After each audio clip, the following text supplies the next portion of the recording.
What's going on, guys? Welcome back to the Elevate FX channel. New concept, new video. It's going to be Markup Mondays. So we're going to start running this for a while. See what you guys think of it. If you could drop your comments below, that would be great. Get some feedback. Markup Mondays. It's going to be an analysis-driven record that will be mine and Brandon's markups and some analysis and our thoughts and ideas on where the market could potentially go. We'll do it on a Monday so that we can then see how the markets move throughout the rest of the week, and we'll then do a second recap video the following Monday with new fresh analysis for the next week. We're going to do this for a little while, and as I said, feedback would be great, so drop a like and a comment, that would be good. So I'll now hand over to Brandon. Brandon's going to cover gold. After that, I'll cover GU and NAS, and yeah, let's get into the video. Cool. Cheers, Chris. Right, can you see my screen? Yeah. Yep, it's all good. So we've got gold here. I'm on the 4 hour. I've plotted out weekly high, previous weekly high, weekly low, and we've got a previous weekly low here as well. And then this blue line here, this is a daily level. This is a daily level. This is a daily level. And my red lines are 4 hour levels. So just breaking down the chart really simply, but by drawing these zones, I can try and figure out in a more efficient way what way the pair is going to move. And personal preference, I believe gold is a buy still at the minute until we might not come all the way to this weekly high, but it will certainly fill some of this range here before potentially seeing a move lower into these lower levels I've drawn out here. Pretty simple as a previous trade there I've taken. That would have been in the group. Very, very simple. Market for gold is closed at the minute. So tomorrow I will have a better understanding whether we're going to break above this level. As you can see, it's closed below as of now. So I'm going to hand you back over to Chris now, and he's going to explain his pairs and what his options are. Yeah, cheers for that, Brandon.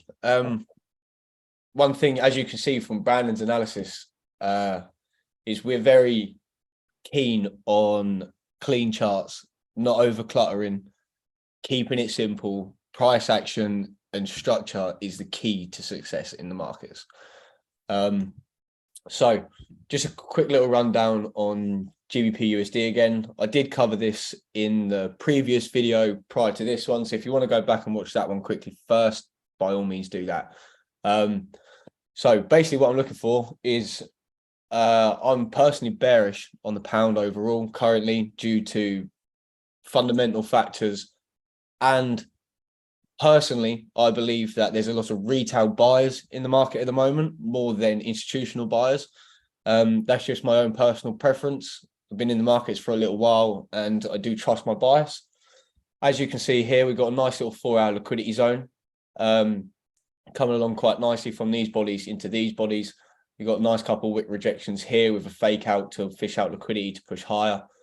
Since then, since we've been below it, we've had no candle bodies or closures above. So until we break back above this level, I'm going to continue looking for sells.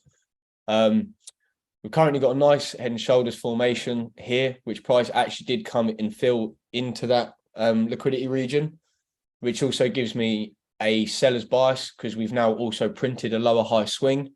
Although we haven't taken out the lows, we have made a lower high swing. So we technically are starting to sandwich price into that. As we drop down timeframes, we can see that 1.2 is an extremely large psychological level. And so far, there hasn't really been any major moves to the upsides. We've had these 3 drives, and these 3 drives have come with volume, but the rejections out of the lows haven't been that significant, in my opinion, which makes me believe that retail people are turning the market round, institutions are riding the wave.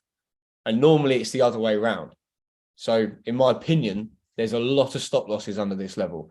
If this level breaks, there could be a very large volume move to the downside, and it could happen quite quickly as well. So I've just tried to position myself into a move that I believe is going to happen. As I said, we've got head and shoulders here out of that 4 hour liquidity level. We've got a nice little mid-range level here from a base low, which has been wicked and used multiple times. And it's a little bit hectic within this range, but as you can see, this morning when markets open, we had that wick up, came back down, price closed below. Since then, we've traded very flat. But as Brandon just mentioned, it is a bank holiday. There's not a lot of liquidity today. So as he's waiting to get into the markets tomorrow, we saw an opportunity. The spreads were low. As a trader, you're going to take it. It's just one of them things. So I'll now move over to gold. NAS. Brandon covered gold. So looking at NAS, it's a little bit of contradicting to what I was just saying, because a lot of the time the whole market will move in like the same direction. And I'm looking to sell GU, but I actually do believe that NAS looks quite bullish currently. Just looking at this 4-hour time frame, you can see that we've made some nice lows in and around this 10,750 to 10,800 region. Some nice candle structure showing with these nice wick rejections down here. Currently, price has just closed extremely bullish on the 4-hour back into these highs, so we could potentially be seeing a pop up higher next week.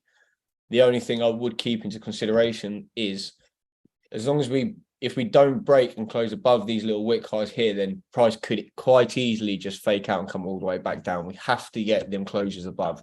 It's imperative. So yeah, one thing you can look at is potentially if we get a break and closures above here, you could then look to ride price back into the 11,080 region. If not, then price is probably going to do the opposite, and we're going to come down and reverse this whole move, and you could look to short all the way back down into like the 10,780 region. If not, well, it kind of matters on the dollar really. If the Dixie holds this 103,500 region and we get this reversal, which in my opinion is needed, then obviously we could get that huge move to the downside, and we could look to make new lows over the next couple of weeks, and maybe even push price down into the 10,500 region. But that's more of a swing position rather than a day trade position. But we do post all of our trades in the Discord, so please feel free to come over and join us in here. The links will be in the descriptions below. That's something we'll go over at a later date. But as you can see, the sell signals here, we are tracking the current position we've got on at the moment. And it'd be interesting to see how the market moves. So that's just a little bit of a rundown of what we've got going on at the moment, what we expect to see on GU, gold and NAS. Brandon, if you've got anything else to add? Like, comment, and subscribe. And turn the notification bells on. Yeah. Cheers. Thank you. Right, then that's it. So we'll see you in the next video.